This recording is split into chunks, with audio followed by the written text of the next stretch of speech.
setting them up to not respect you, and therefore we need to foster a true respect for the American nation, and by doing that, we'll resolve most of our issues.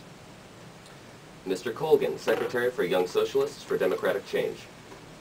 Well, we have heard a number of different threats listed over the course of this campaign and over the course of the last 8 years to American policy. And the biggest threat comes not from one specific enemy, but from failing to address these threats in a logical and thoughtful way. We need to move back to a foreign policy that sees other nations as equals and not as pawns in a U.S. hegemony. The failed policies of Wolfowitz policy ideals have tarnished the reputation of the U.S. for years to come, and it falls to the next generation to begin the repairs to our reputation.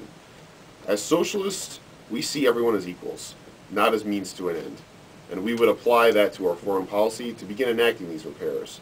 It is of the utmost importance that we move away from the failed Bush regime policies, lest our international reputation be irrevocably damaged.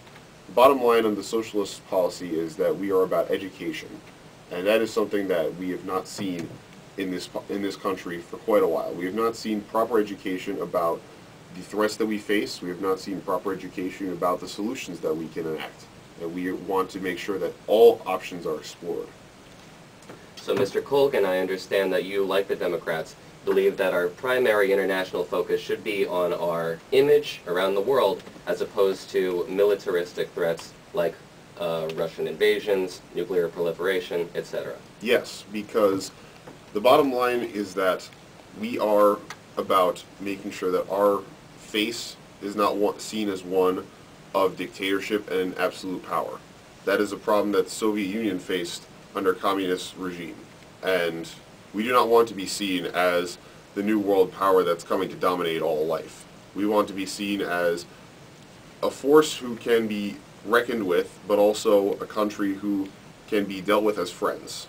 And that is what we want to see in this world. Mr. McCabe, Vice President of the College Republicans.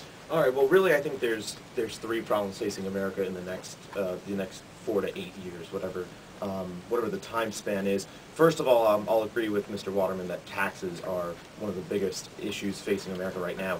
I'm going to focus more on individuals being taxed rather than corporate taxes. However, I think that renewing the Bush tax cuts, making them permanent, is one of the most important things that this next Congress can do. It's essential. I mean, I can tell you personal stories about my own family. I'm not going to delve into that right now, but how essential the Bush tax cuts were for us. You know, my dad is in the upper tax, well, my family, I should say, is in the upper tax bracket in the United States. However, he has to put 4 kids through college. And the government doesn't take that into account when they're, divvying up your taxes and putting you in a tax bracket. So times for us right now are very hard, especially with how expensive college tuition is right now. But, there are some candidates out there running for president right now that would love to just tax my father, raise his taxes because, he's in the upper tax bracket. They don't look at each family's individual status. And I know that'll take a long time to do, and I know that it's a very complicated procedure, but it has to happen, Here in the United States of America, home of the free, do whatever you want, make your money, American dream, all that. It's wrong to not have a fair tax system or a flat tax system. So I'm going to agree with Mr. Waterman that either a flat tax or a fair tax for individuals need to happen. Also would like to talk about terrorism and how that is a problem facing America. I'm getting cut off for time. Sorry. Our participants have elected to answer my international question domestically. I will ask our participants to strictly focus on international issues in this next question and address each other directly. We would like to foster a dialogue in this next segment. We have a certain significant amount of time to do so, so you will not be cut off. Dialogue should be fostered. Strictly internationally and strictly security, what is the greatest threat facing our country from a foreign terrorism or state regime? Beginning with you, Mr. McCabe. All right, I'm going to say that as of right now, Iran is probably the biggest threat to the United States. Both presidential candidates have stated that they would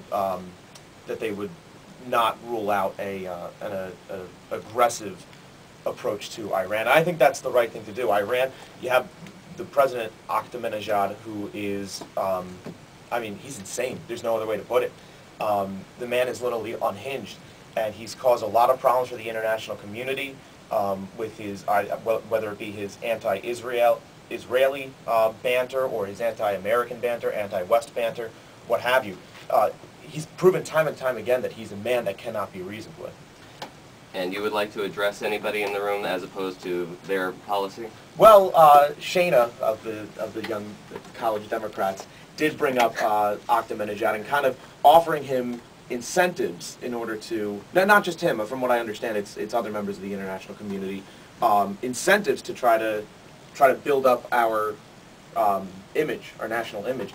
I don't think that's the right thing to do. I think, you know, when we have a man like Saddam Hussein, where we gave him 17 years, 17 UN resolutions offering him these incentives, we didn't see that happen. Well, isn't it more about the effort then? Because you can't criticize one person for another person's mistakes. And so I think that we need to make that effort first before we can say that it won't work. Because we shouldn't be focusing on failure. As Americans, it's not what we should do. And I think that offering incentives and, you know, utilizing, if those don't work, then political isolation rather than force is something that's beneficial, because first and foremost, it doesn't negatively impact the American population by, you know, sending our troops out into there and putting them in harm's way, because one victim is important, any victim is important, and you want to avoid that as much as you can. And secondly, we do want to have that respect in the international scene, and if we avoid these measures and if we're just seen as someone that's utilizing force, then we're not going to be respected, and then it's going to cause greater problems in other venues. So if we can isolate this, if we can deal with it in this manner, then it'll be more effective than if we just utilized force. Shaina, same question to you, and please do address somebody directly. I think I'd just continue to talk to Jim, actually, and just wonder exactly how he thinks that force could be utilized properly in these measures, and how, if, you know, if we have to escalate, then exactly how it would impact the American people as opposed to just the international scene. Well, I do want to make it very clear that myself and the Republican Party, we're not, you know, the gun-ho, Right. you know, we'll shoot you first, ask questions later. We're not that kind of Right. not that kind of group. And what I do believe that diplomacy is essential before committing our troops to war. Absolutely. However, I do not feel that ruling out force is a viable option, especially when you're dealing with someone like Ahmadinejad. And when we, it's just been, it's so tough, Shaina, because it's been proven time and time again with these leaders, with these dictators, that it's just not possible most of the time to reason with them. We tried with Saddam Hussein. I mean, you want to talk about giving him time? 17 years, 17 UN resolutions, and what happened? Nothing happened. I mean, he just didn't respond to the incentives that were given to the sit-down dialogue. So I do think that diplomacy is essential, but I would not by any means rule out force. Mr. Colgan, gravest threat to the international security of the United States, and please address a participant. All right. Well, I would tend to say, from the socialist standpoint, that we believe that failure to understand the problems that are afflicting these nations in general is really what is the biggest problem that we have with the international community right now. We went into Iraq and Afghanistan with misguided notions about where we were supposed to be looking, what we were supposed to be looking for, what we were supposed to be doing there in the first place. Yes, we did get rid of a grave threat to international security in Saddam Hussein, but is it really worth it to have lost so many lives and to have created so much international stigma for the United States in having done so? And I would put forth that having gone into Afghanistan with such a same notion and still being there and still not having removed the threat of Osama bin Laden is really the biggest problem that we have faced, because we don't know what is going on there. We have not tried to figure out what is going on there in a properly logical manner. And to Jim, I would just say, you know, do you think that there is a way that we can move forward with some sort of withdrawal of troops? Because it's really not going to continue to work just to push forward and push forward and push forward. We've seen that we're just losing more lives. It seems like I'm the only one in this room that's going to be defending this position.